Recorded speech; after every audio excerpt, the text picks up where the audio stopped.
25க்குள்ள உங்களுடைய விசைத்தறி பிரச்சனை முழுவதுமாக தீர்க்கப்பட்டு பல இடத்துக்கு நம்ம கொண்டு போயிருக்கோம். ஒரு வருட காலம் வேணுங்க. மற்ற அரசியல் மாதிரி நான் போய் சொல்ல மாட்டேங்க. ஒரு வருட காலம் வேணும். ஏன்னா ஜவுளி பூங்கா சோமனூர்ல அமைக்கணுங்கம்மா. மத்திய அரசுடைய ஜவுளி பூங்கா அப்பதான் ஏற்றுமதி, அப்பதான் ஆர்டர் நிறைய கிடைக்கும். நூல் விலையை கட்டுக்குள்ள கொண்டு வரும். இதையும் செய்யணும். கரண்ட் பில் கண்ட மேனிக்கு ஏற்றி வச்சிருக்காங்க. நிலை கட்டணத்தை ஏத்தியாச்சு, டிமாண்ட் சார்ஜ் ஏத்தியாச்சு, பீக் டிமாண்ட் சார்ஜ் ஏத்தியாச்சு. அதற்கு சோலார் திரும்ப கொண்டு வரணும் ஐயா. சோலார் மட்டும்தாங்க. மாநில அரசு மேல எப்ப ஏற்றுவோன்னு யாருக்கு தெரியாது. சோலாருக்கு இன்னைக்கு ஐயா நான் கொடுத்திருக்கிற மனுவில் 100% மானியம் கொடுன்னு கேட்டிருக்காங்க ஐயாவுடைய மனுவில். ஆனா இதற்கு முன்பு நம்ம பவர் டெக்ஸ் அப்படிங்கிற திட்டத்தில் 50% மானியம் கொடுத்தோம். 2017 இருந்து 20 வரைக்கும்.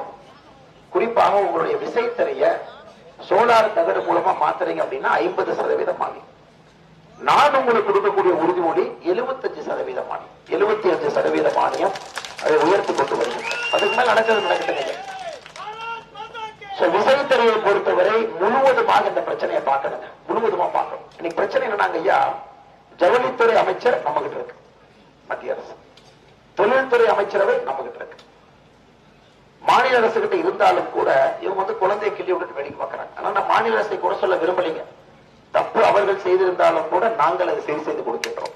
குறிப்பாக விசைத்தறியை பொறுத்தவரை கண்ணீர் வருகிறது. எல்லா ஊர்லயும் பாத்தீங்கன்னா ஒட்டச்செல்லாம் இடைக்கு போட்டு இருக்கிறீங்க. 1 கிலோ 2 கிலோ இடைக்கு போட்டுருக்கீங்க.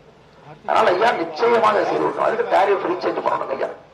இன்னைக்கு பாத்தீங்கன்னா நம்முடைய டாரிஃப் 15 ஹார்ஸ் பவர் கீழே இருக்கக்கூடிய டாரிஃப் அதை சரி செய்வதற்கான எல்லா முயற்சி எடுக்கிறோம் ஐயா. அதாவது நீங்க அந்த கரெக்ட் ஸ்லாப்புக்குள்ள வந்து உட்காரணும். அதையும் செய்து கொடுக்கின்றோம்.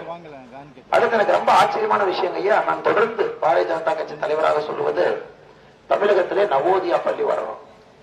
ஒரு ஏழை தாயினுடைய குழந்தையாக இருந்தாலும் சரி, பணக்காருடைய குழந்தையாக இருந்தாலும் சரி, கல்வி சமமா இருக்கும். கல்வி சமமாக இல்லை என்றால் அந்த சமுதாயம் சமமா இருக்காது. எனக்கு மத்திய அரசு தமிழ்நாட்டை தவிர எல்லா பகுதியிலும் நவோதியா பள்ளி இருக்கு. இங்க ஒண்ணு மட்டும் விட மாட்டாங்க. அதனால இதை நான் போட்டிக்கு எடுத்துக்கிட்டேன். போட்டிக்கு எடுத்துக்கிட்டேன். 2024 நீங்கள் உங்கள் வீட்டு பிள்ளை அன்பு தம்பி அண்ணாமலை வெற்றி பெற செய்தவுடன் 4 நவோதியா பள்ளியை கோயம்புத்தூர் பாராளுமன்றத்துக்கு கொண்டு வரும். யார் தடுக்கிறாங்க பாத்திரலாங்க. கோயம்புத்தூரை வைத்து தமிழ்நாட்டு காட்டுவோம். எல்லா இடத்துக்கும் நவோதியா பள்ளி வேண்டும் என்று நான் தேர்தல் அறிக்கையை கொடுத்துட்டேன் ஐயா. ஒரு பள்ளிக்கு 1200 பேர், 4 பள்ளி 4800 பேர். இது குறிப்பாக ஏழை மக்களுடைய குழந்தைக்காக. ஒரு குழந்தைக்கு ஒரு வருஷத்துக்கு 88,000 ரூபாய் செலவாகுங்கம்மா நவோதியா பள்ளி. 88,000 மோடி ஐயா பணம். 88,000 ரூபாய் 100% மத்திய அரசு பார்த்துக் கொள்ளும். அதையும் சரி செஞ்சு கொடுக்கணும். வரும்போது சதாசிவன் சொன்னாங்கன்னு இந்த ரோட பாருங்க எப்படி போட்டு வச்சிருக்காங்க. நானும் போய் எம்எல்ஏ கை கால விழுந்துட்டு யாரும் கொடுக்க மாட்டாங்க. அதனால சதாசிவன் உறுதிமொழி கொடுக்க சொல்லி இருக்கின்றார். நீங்கள் வெற்றி பெற செய்தவுடன் 6 மாசத்துக்குள்ள இந்த ரோட்டை போட்டு கொடுத்துறோம் ஐயா. அதுவும் நீங்க எடுத்து. ஏன்னா சதாசிவன் உண்மையாலுமே இந்த பகுதியில் பெரிய வேலை செஞ்சிருக்கிறாங்க. 116 வீடுகளுக்கு மேல 3 வீடு கொண்டு வந்திருக்கிறாங்க. நிறைய நலத்திட்ட உதவிகளை செய்திருக்கின்றார்கள். மத்திய அரசுடைய திட்டங்களை நேரடியாக உங்களுக்கு கிடைப்பதற்கு உதவிகரமா இருந்திருக்கிறாங்க. ஐயா சொல்லியிருக்காங்க, அனைத்து குடிசை வீடுகளையும் கூட பிரதமர் கான்கிரீட் வீடுகளாக தயமுறுத்த வேண்டும் என கேட்டுக்கொள்கின்றோம். நிச்சயமாக எந்த மாற்று கருத்தும் இல்ல. ஜல்ஜீவன் திட்டம் எதற்காக உங்க ஊர்ல வெளிப்பட்டிருக்கு தெரியல. இது 100% எல்லா கிராமத்திற்கும் ஜல்ஜீவன் திட்டத்தை கொடுக்கணும். முதல்ல தண்ணி டேங்க், அங்கிருந்து பைப்பு, உங்க வீடு 3 சரி பண்ணுங்க. தண்ணி இல்லாம ஜல்ஜீவன் செய்ய முடியாது ஐயா. தண்ணியும் இருக்கணும், டேங்க்ல ஸ்டோரேஜ் இருக்கணும், பைப்பு போட்டு கொண்டு வரும். இன்னைக்கு திருவண்ணாமலை எல்லாம் போய் பார்த்தங்க. டேங்க் இருக்குது, வீட்டுல பைப் இருக்குது, ஆனா கனெக்ட் பண்ற பைப்பை தான் போட்டோ எடுத்து பணம் வாங்கி போயிட்டாங்க. அதாவது டேங்க் கட்டிருக்காங்கம்மா, பைப்பே பதிக்கல, ஆனா வீட்டுக்குள்ள பைப் இருக்கு, போட்டோ எடுத்து ஜல்ஜீவன் கொடுத்தாச்சு டிக்கு. ஏன்னா பாக்குறதுக்கு ஆள் இல்லை.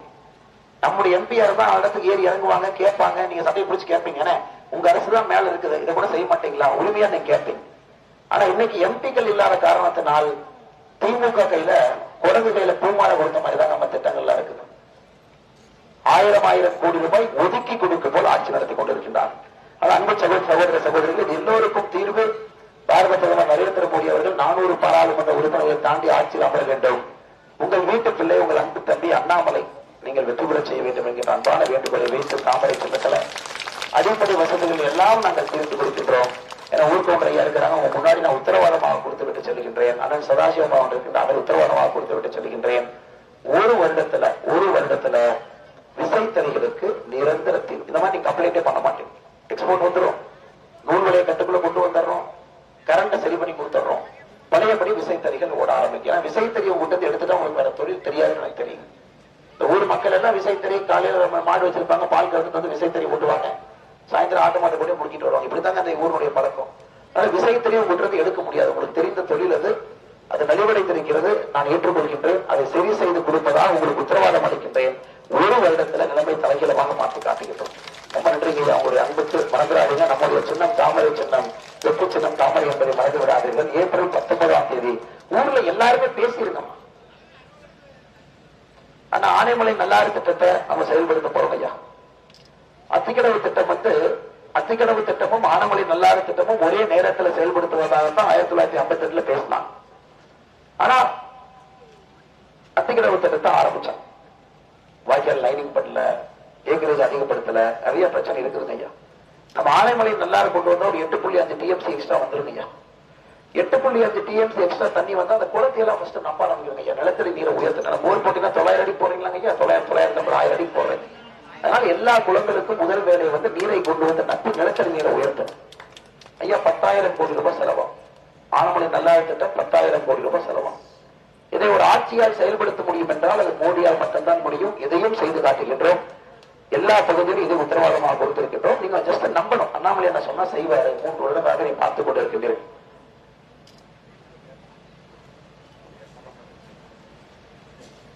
அதனால் நீர் மேலாண்மைக்கு எல்லா திட்டங்களும் உங்களோட பாண்டியார் பொன்னம்பல திட்டம் ஊருக்கு சார்ந்திருக்கக்கூடிய திட்டம். இதை செயல்படுத்தினாங்க அம்மா ஊர்ல வாழ முடியும். பாருங்க என்ன சூடு பாருங்க. 40 டிகிரியில் இருக்கும்.